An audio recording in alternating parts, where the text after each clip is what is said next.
Hey everyone, welcome back to the Talk English podcast, your go-to destination for not just learning English, but for growing as an individual through conversations that truly matter. I'm John, and I'm here with my incredibly insightful co-host, Sarah. Hey there, everyone. It's fantastic to be back with all of you. Sarah, let me start with a couple of questions for our listeners. Have you ever been in a situation where a tiny comment from a stranger or a minor frustration like a traffic jam completely hijacked your entire mood for the rest of the day? Have you ever said something in the heat of the moment that you instantly regretted, wishing you could take it back? These are more than just momentary annoyances. They're symptoms of a deeper challenge that, we all face. Absolutely, John. Wow, we've all been there. It's that feeling of losing control, where your emotions suddenly take the wheel and you're just a helpless passenger. It's a frustrating, disempowering experience that leaves you wondering, why did I let that get to me? Exactly. And that's what we're diving into today. Our topic is the incredible power of not reacting. We're going to explore how this skill can fundamentally transform your peace of mind, improve your relationships, and give you a sense of calm control in a chaotic world. We're not just talking about theory. We're going to give you practical, actionable tools and real-life examples to help you master this skill. So, stick around, because this episode is a deep dive into self-mastery, and it might just be the reset you've been looking for. Oh yeah. So, John, let's begin by tackling a major misconception about emotional control. A lot of people think that mastering your emotions means becoming a cold, emotionless robot, someone who doesn't feel or show anything, They think you have to shut down your feelings. That's such a widespread and damaging idea, Sarah. It's completely wrong. Honestly, think of your emotions like a pressure cooker. If you keep bottling up everything inside without ever letting the steam out in a healthy way, it's eventually going to explode in a way that you can't control, and often on someone who doesn't deserve it. That's a perfect analogy, John. Our emotions are the same. Ignoring them doesn't make them disappear. They just build up, and when they finally come out, it's often through a disproportionate reaction. True emotional mastery isn't about ignoring your feelings. It's about acknowledging them, allowing yourself to feel them in a safe and healthy way, and then choosing your response instead of letting your feelings choose for you. I can speak from personal experience here, for sure. I used to think I was being mature by keeping everything together. I'd never complain, never show frustration. Until one day, a colleague asked me a simple, basic question, and I completely snapped at it. It wasn't about that moment. It was about all the stress, anxiety, and frustration I'd been bottling up for weeks. I learned that real emotional intelligence is about giving your emotions space without letting them drive the car. And that brings us to our first and most crucial point, self-awareness. You simply cannot fix or change what you don't even realize is happening, right? It's like trying to navigate a car with no windshield. You don't see where you're going, you don't see the obstacles, and the next thing you know, you've crashed into something you didn't see coming. For a long time, I used to find myself getting angry or snapping at people and later thinking, why did I get so mad? Once I started to practice self-awareness, checking in with myself and asking simple questions like, what's really bothering me right now? Or, am I just tired and overwhelmed? It all started to make more sense. Oh, totally. Exactly. Self-awareness is the shift from being swept up in your thoughts and feelings to becoming the observer of them. It's about taking a step back and watching the emotional storm without getting caught in the rain. It's a tiny mental shift, but it really puts you back in the driver's seat. So, now let's talk about a small but really powerful technique that can make a massive difference, the pause. We often, underestimate how much impact just a few seconds can have. Oh, absolutely. So true. There's a famous quote by Viktor Frankl that I love, truly love. Between stimulus and response, there is a space. In that space is our power to choose our response. That space is the pause. It's our chance to interrupt the automatic emotional reaction. For example, when someone cuts you off in traffic, your first instinct is to get angry or lay on the horn. But if you take a deep breath, even for just 5 seconds, you give yourself a chance to decide, is this really worth my energy? Is it worth my peace? Right? Wow, yeah. It's a micro move with a massive ripple effect, That pause allows your logical brain to really catch up to your emotional brain. You're not ignoring the emotion, you're just not letting it take over. I've started using this technique when I receive like a frustrating email or a difficult request at work.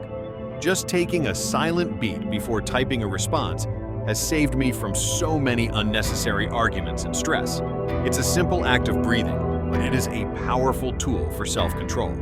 And you know what I've totally realized? A lot of our biggest emotional reactions aren't even about what's happening in the present moment.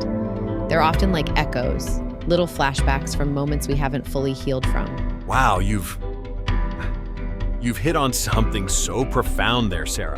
It's like, someone makes a seemingly harmless joke, and suddenly you feel deeply hurt or embarrassed. And you ask yourself, why did that hit me so hard? But when you dig a little deeper, you realize it's usually connected to something old. Maybe like a time you were humiliated or felt unseen as a child. Right, totally.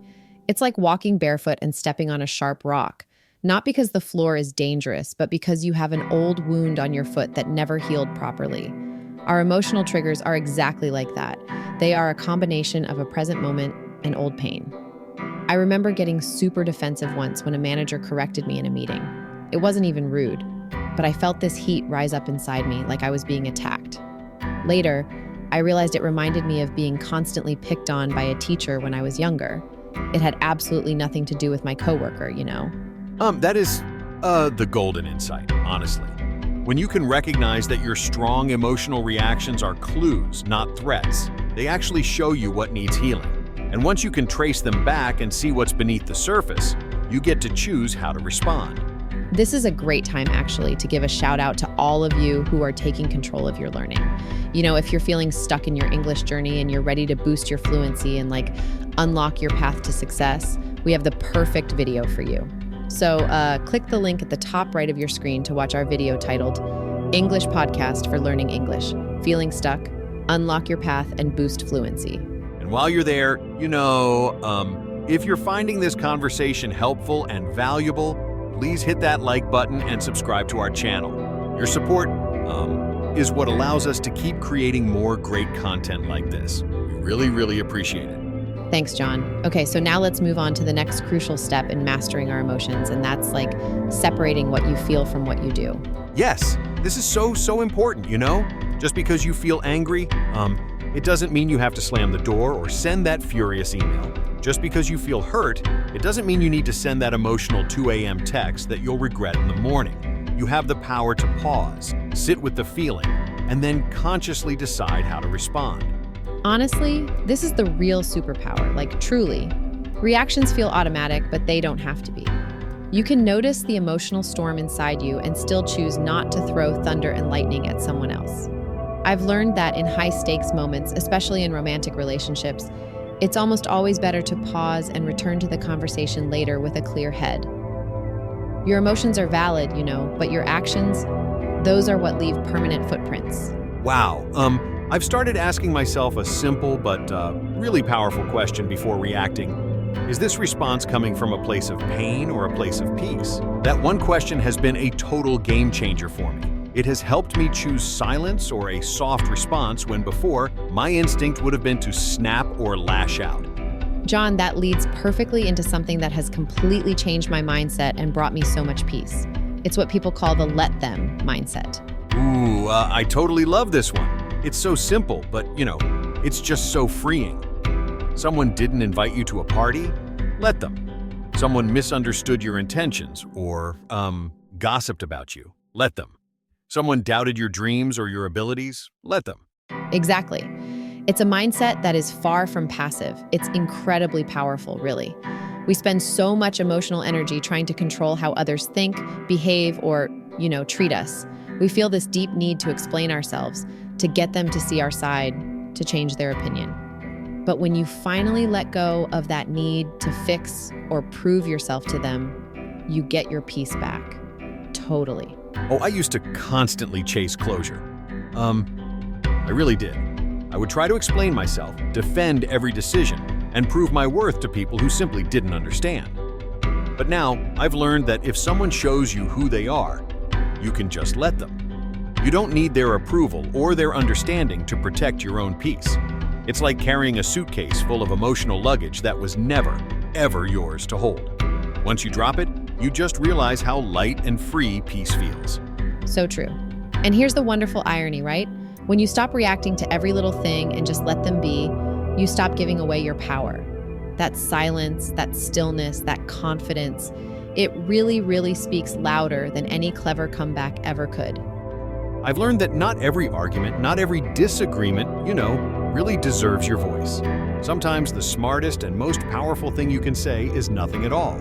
Yes, we're so conditioned to think we have to win every debate, every misunderstanding, every single time. But honestly, proving a point often costs you more peace and energy than you gain. It's like trying to explain your favorite color to someone who has already decided they only like black and white. You'll exhaust yourself, and they still won't see the rainbow. I used to get into these long, draining text wars trying to explain my side or fix someone's opinion of me. But now, I have a new rule. If a conversation drains me more than it helps me grow, I walk away. My peace, well, it matters more than being right. And that is the ultimate form of emotional mastery. It shows up when you can say, I could respond, but I don't need to. That moment right there, that quiet confidence, is the very definition of strength. So, if you've ever felt like your emotions were running the show and you were powerless, we hope this episode helped you take back the remote.